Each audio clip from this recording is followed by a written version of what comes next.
Nous sommes de retour en direct dans cette édition du 17 juin 2025 du live de TV Finance et il est l'heure désormais de retrouver James Toiti et ses Market Movers. Bonjour James.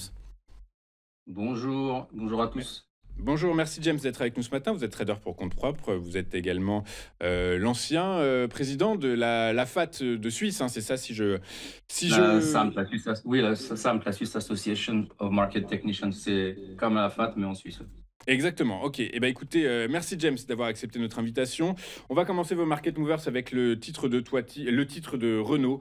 Renault qui a affiché un fort repli après l'annonce du départ, plus ou moins surprise de son président directeur général. Par la force des choses, est-ce que c'était justement une annonce de nature à faire entrer les investisseurs sur le titre ou au contraire, il faut laisser passer un peu de temps avant de regarder de nouveau le dossier Renault, selon vous?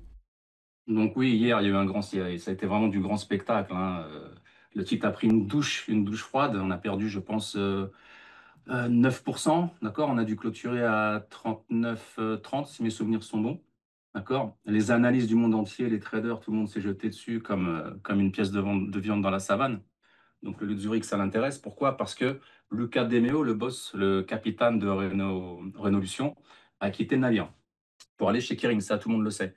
Petit récapitulatif, je dois juste parler de Luca De Meo, qui est un dirigeant italien, d'accord, qui a commencé sa carrière chez Renault, puis qui a occupé des postes clés chez Toyota, Fiat, Volkswagen, Audi et Seat, si mes souvenirs sont bons, d'accord, avant de revenir justement à la tête du groupe en 2020.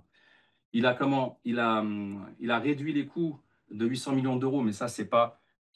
Et puis, il a redoré le blason de Renault parce que après l'affaire Carlos Ghosn, l'image de Renault et les ventes étaient en chute.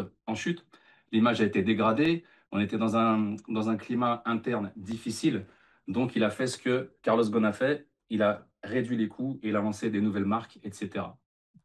Ça, c'est ce que je voulais dire sur Luca De Meo. Au niveau de Renault, donc les marchés réagissent violemment. Pourquoi? Parce que ils savent pas, ils sont dans l'incertitude en ce moment, ils savent pas ce qui va se passer, etc. Mais pour moi, c'est un mouvement baissier. La baisse qu'il y a eu hier, c'est du court terme. D'accord? Je vais vous montrer sur le graphique. Vous voyez le graphique? On le voit, oui, James. Voilà. Donc, voilà, parce que c'est à court terme. Pourquoi? Parce que Renault, ça reste un poids lourd du secteur. D'accord? Du secteur européen, avec un chiffre d'affaires en hausse, c'est une stratégie Renaulution solide qu'il a justement mis en place. D'accord? À l'époque.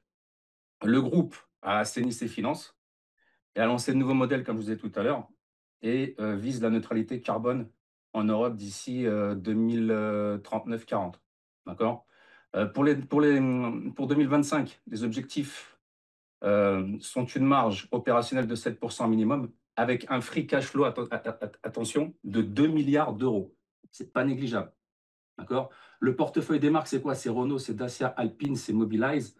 C'est l'électrification. 44% ou 45% des ventes en Europe, d'accord? Ça représente l'électrification et ce sont des atouts majeurs pour la marque. Au niveau des analystes, les analystes restent positifs il y en a 19 sur 21 qui recommandent l'action, d'accord, avec des objectifs de court terme entre 41 et 58 euros, d'accord. Parmi les risques qu'on peut avoir là je vous parle de macroéconomie, hein. Parmi les risques, ce qu'on peut avoir, c'est justement la concurrence chinoise, la réglementation sur le CO2, d'accord, et la dépendance aux subventions, d'accord. Ça, c'est important. C'est ce qui s'est passé justement, ce qui a créé la baisse chez Tesla. C'est le désaccord qu'il y avait entre Trump et Elon Musk à ce sujet. Donc voilà, c'est pour ça que le torchon a brûlé. Techniquement, je vais venir sur la technique. Donc techniquement, on a une divergence avec le RSI.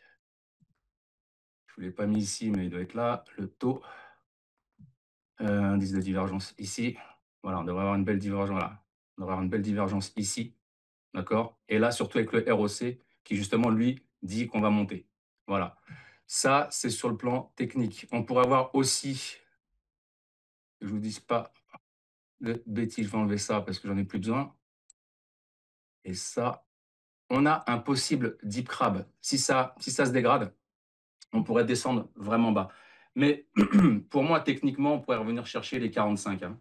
Les 45 ici, les 45 euros. Pour les puristes de Bollinger, on pourrait venir chercher la moyenne mobile 20 qui se situe autour des 44,66, donc ça reste cohérent. Et vous remarquerez, je vais enlever le deep crab ici, là. Je vais enlever tout ça, juste pour vous montrer visuellement que les bandes de Bollinger, à chaque fois, on les réintègre, d'accord?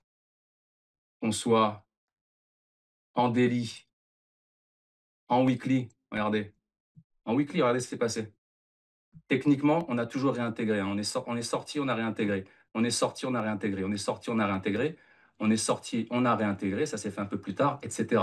D'accord? Donc ça, pour moi, là aussi, on est sorti, puis on a réintégré. C'est reparti comme une balle. Ici, on est remonté. Ensuite, quand on est sorti ici, de 20%. C'est à court terme, c'est du court terme. Ce qui se passe, c'est juste un effet d'annonce. Voilà. Voilà ce que je pense sur l'action Renault actuellement. C'est du court terme la baisse. Ça va pas durer. Ok, très clair. Donc on a compris, est-ce qu'on m'entend? Oui, on a compris donc hein, qu'il fallait attendre un repli un peu plus prononcé avant de se positionner sur le